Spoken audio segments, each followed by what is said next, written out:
I appreciate everybody's tolerating that. I thought it was only appropriate that at this point of where our program is and the grind of a 20-game season, that everybody, this is a team, this is a family, that everybody make sure that they're on this podium. And you know, we've come a long way in terms of the growth of this program, and I'm proud of us. We had as tough a schedule throughout the conference play as anybody could possibly have. We withstood some ups and downs, and today was very typical of just about every game in this league, every night. And I'm really proud of this group. I'm proud of the seniors. Tyler was huge, getting us off to a great start with some passes to get Kofi going. And then, you know, Kipper on his senior night played his best game of the year. And I couldn't be prouder of him. Dre dealt with a little tough luck early.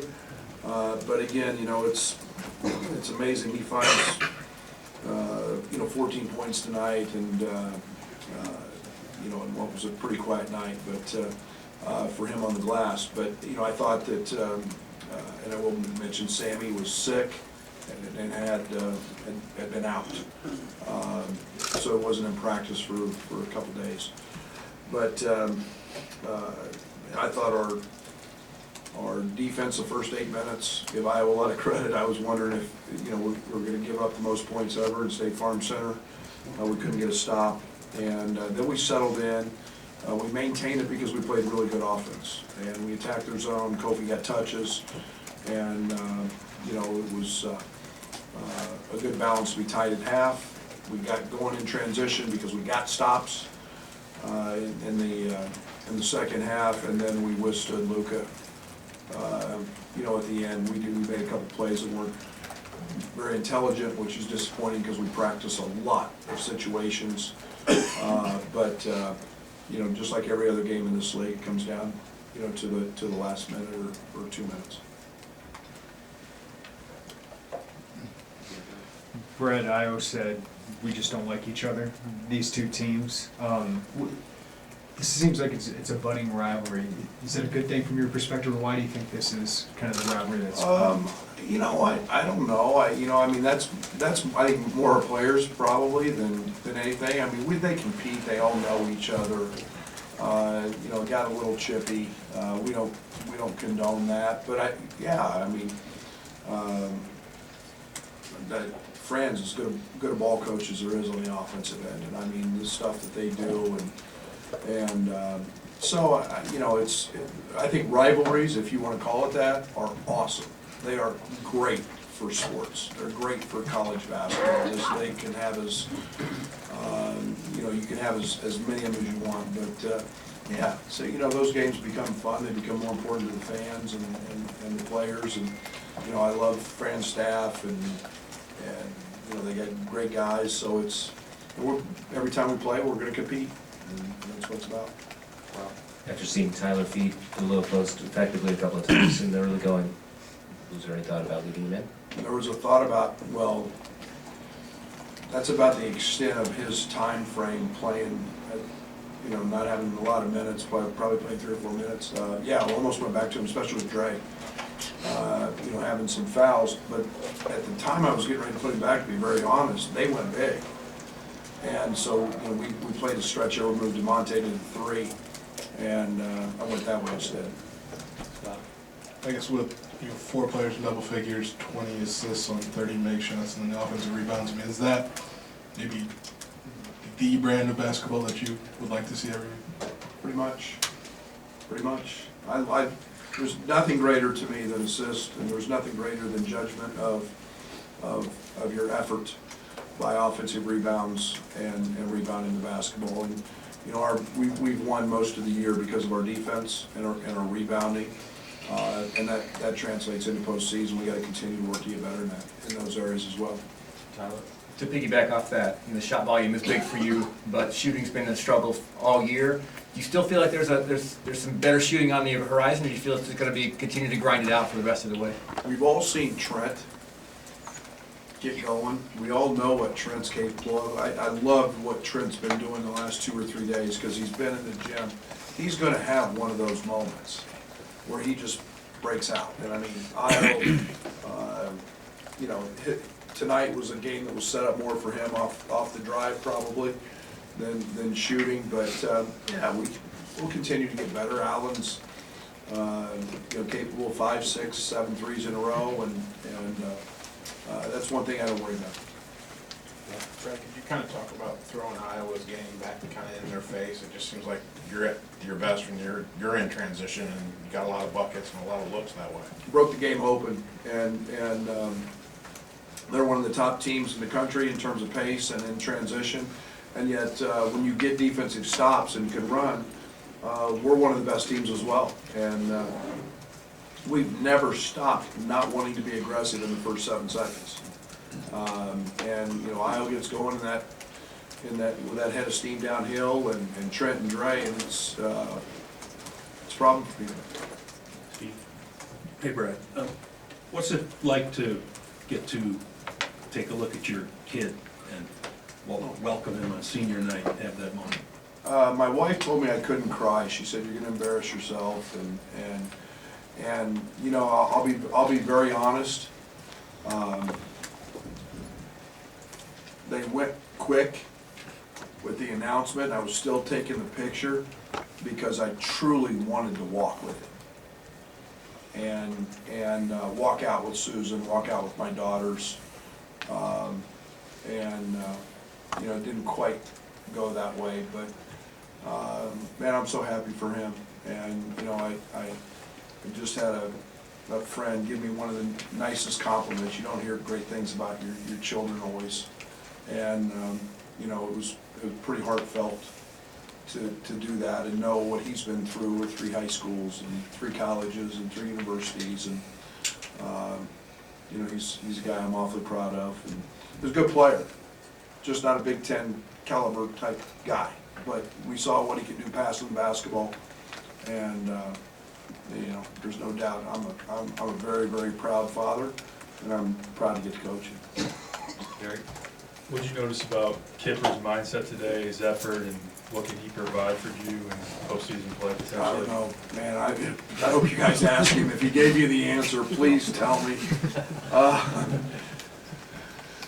He was active. I mean, he was, and we've always had confidence in Kipper scoring the basketball, but that's the Kipper we all know and love, and I'm really happy for him because he can help us be a next level team. And there's no doubt about that. With that type of effort, his effort on the glass, coming up with balls, you got to get him to quit fouling. But his effort was great. Team Dion, or Mike here in the middle. Coach, Okay. you went 8-2 in the Big Ten in this building. So what does that mean to you guys? How are you guys doing here as opposed to when you first got here? Well, again, I'm going to go back to my press conference and probably the 10 years I spent as an assistant at Western Illinois. I mean, the footprint was pretty well ingrained. I mean, this is what Illinois basketball is to me, and this is what the Orange Crush and man, and I mean, I'm the biggest advocate of student involvement. Coming to games. I mean, I think there's just unbelievable experiences and unbelievable memories. I hope somebody there, some young kid today, that maybe I took a picture with or signed a picture with after the game, wants to come to the University of Illinois because of a moment that happens in this building. Or they become a lifelong fan. And to me, that's what makes college sports so special. And this is truly one of the best home courts in the country. When it's like it has been the last 5, 6, 7 years. Adam? Yeah, Brad, you got a couple chances to see Luka Garza now. Where do you think he factors in terms of the National Player of the Year conversation? I would venture to say, and I was just talking to Ken, He would be my front runner. I don't know anybody, I think you would be very hard pressed, and I haven't researched it, very hard pressed to find, and I was very fortunate. I got to coach Michael Beasley, and Michael Beasley averaged 26 and 12 as a freshman. And the things Luka does, with the consistency that he does them, I don't know how many games he's had over 20 in a row, but it's 19, 20, 21, 22. Most players in college basketball over the course of a 30-game schedule have some ups and downs. You're going to be very hard pressed. I thought Purdue the other night did an unbelievable job of guarding him, and I looked at the box score, and he had 26 and 14 or whatever it is. He's got to be at the top of those conversations, and you know, obviously he's probably at the forefront in our league as well. And when you're playing the best player in the best league in the country, I would think you'd be right there. Yeah. Brad, it seems like Andres kind of really embodies what you love in a basketball player. You know, he's scrappy, he rebounds above his size. You got a huge cheer in the ceremony today. What do you just think he has meant to this program in your career? Everything you just said. I think if you look at what I want our program to embody, and if somebody had to describe our program, I want his picture, and I want all of the characteristic traits you all write about, and I want that. That's our description of what I want Illinois basketball to be. And the time we recruited him, we needed his maturity, we needed his age, we needed his experience. He's been as big a piece of this as Io or anybody else in terms of helping us get this thing flipped. Back to the left. Coach Underwood, you mentioned in the opening statement the 20-game schedule, and then we have a league tournament. I'm just curious, we haven't had a league national champion in quite a while. How much wear and tear from the season to the tournament, is that a factor? And how much of it was just bad matchup, bad seeds, bad luck? I don't know. I haven't studied it. I know I'll be glad when we get to play somebody else. It's part of the Big 12. They played 18. You had a conference tournament, and we've had teams over there. I don't have a very good answer for that. I'm guessing it's probably, we've had some great teams. We've had teams in the Final Four, a bunch of them, and maybe it's just not their night. But you know, I think there's a bunch of teams this year who have a chance to win a national championship. Coach, you mentioned that you think Garza's your conference player of the year. Are you willing to do your campaign speech for Iowa on the first team as well? Oh, absolutely. Find one. I mean, find anybody who's better. Find anybody who's made more game winners, impacted a team, impacted a program. You know, we were a shell of ourselves the game we played without him, and yeah, he's been absolutely as good on both ends of the court as anybody in this, as any court in this league. Brett in the black. What about for Kofi Brett, freshman of the year? I hope they voted that. I don't know, he's won the award a few dozen times, it seems like. Yeah, I mean, he's impacted our program in every aspect, and maybe has impacted our program, and that's not to discount. This league's got really good freshmen, and his impact on our program has been huge, and he's had some unbelievable moments in the best league in the country. Scott? How important is getting that double bye, maybe just in terms of where you guys started from a couple years ago? I got to think about that a little bit. I know it's important. I mean, it's much. You have a better chance to win the tournament playing 3 games than you do 5. That's obvious, but I think the way people perceive you, I think the way people look at you, I think recruiting, I think being a top 4 team in the best league in the country. There's so many outside things that go with that. You know, it means a lot to me because we continue to grow and improve, and that's all. Now, are we where we want to be? No, we're here to win Big Ten championships, and we haven't done that yet, so we got to keep growing there. Brad, you mentioned Luca would be your front runner, but your freshman Kofi didn't foul him on that final play, and he's been pretty good about fouling for the most part this season. How big of that or how big was that for his growth to not foul him? Well, last second plays are hard because you kind of, we wanted to see what set they were in. We figured they had they've got a play in, it's a double lob, which was the first one set up, and then the second one we knew was either be somebody ripping off for a three, but more importantly, if we switched and we didn't switch, then we would have exposed guards. And so we kept Kofi on him, we put Georgie on the ball, and knew that they were gonna have to shoot one over a 7'6" wingspan. Brad, you've had 31 games here, 20 Big Ten games. What have you learned about this group over this season? Well, they continue to amaze me. And they asked me that today pregame in terms of, I couldn't be prouder of the group.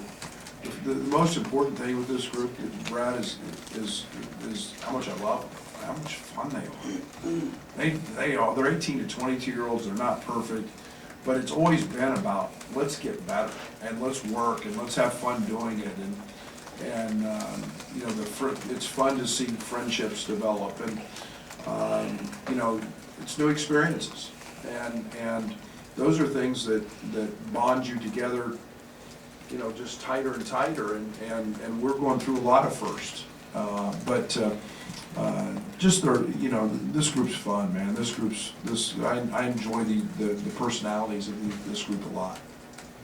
It's almost so obvious I have to ask about getting Kofi involved and throwing it in the post as early as you did, and what went into that game plan, and just his intensity against a kid like Garza, who he said he thought dominated him in the first game, just to get him energized and get him motivated to play. Well, sometimes the best way to slow down a really good scorer is make him guard.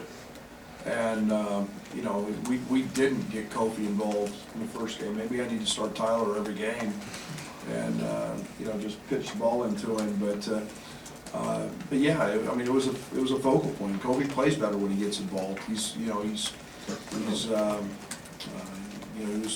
pretty dominant there in that early stretch. So, we've got to continue to do that. Sometimes we miss him. We got him on a few rolls at the rim, a few lobs, and it showed his versatility and it showed what we can do offensively with versatility as well. Yeah, but Brad, this will be your third Big Ten tournament now. Just from the last couple of years, what have you learned and taken away from how to win that thing? I don't know. We haven't got very far. The first year was the first year I was, we were just there. Last year I thought it was really important for our program because we had played better late to get the feeling of winning a game in that tournament. And, there's no, I told the team after the game, when you get to March, it is playing to exhaustion and then figuring out how to go do that again. And there's a mental component to that. And because if you lose, you're done. And you've got the rest of the offseason to rest. And in that process, you've got to have fun, you've got to enjoy the moment. But it is literally, it's a challenge. It's 3 days in a row, and you've got to be focused every single night, or you get beat. Derek, kind of going off of that, just what do you feel like the identity is of this team heading into the Big Ten tournament, and how is that identity just different in previous years? Well, we guard this year. I mean, our whole identity's been on the defensive side. I mean, last 2 years, we haven't been good enough defensively to, having enough toughness to withstand. Even though they shot 50% tonight, I felt like, the second half, our defense was pretty good. We give up 62 or 63 points a game, so that's our mentality. It's been that throughout. last question, Brad. Coming here before practice, I was going through a full workout, mid-range jumpers. I think he shot 25% off the dribble last year. How does it go from that to where that's the closing move, and just how do you kind of describe your confidence in him in those moments? It's like I said, Io's a different guy, and I mean that in every possible positive format I can come up with. You know, I mean, he lives for that. He lives to play with a chip on his shoulder. People told him out of high school he couldn't shoot. People told him, you know, he wasn't strong enough. People, you know, whatever the case. And all IO does is go work to prove them wrong. And that's the way he was raised, his family. He spends a ton of time in the gym, maybe more than any player that I have coached and been around. And you know, tell him he can't do something, show him some numbers. You know, he's going to go prove you wrong because he's going to work at it. Thank you. Thank you, Coach. See you on Friday.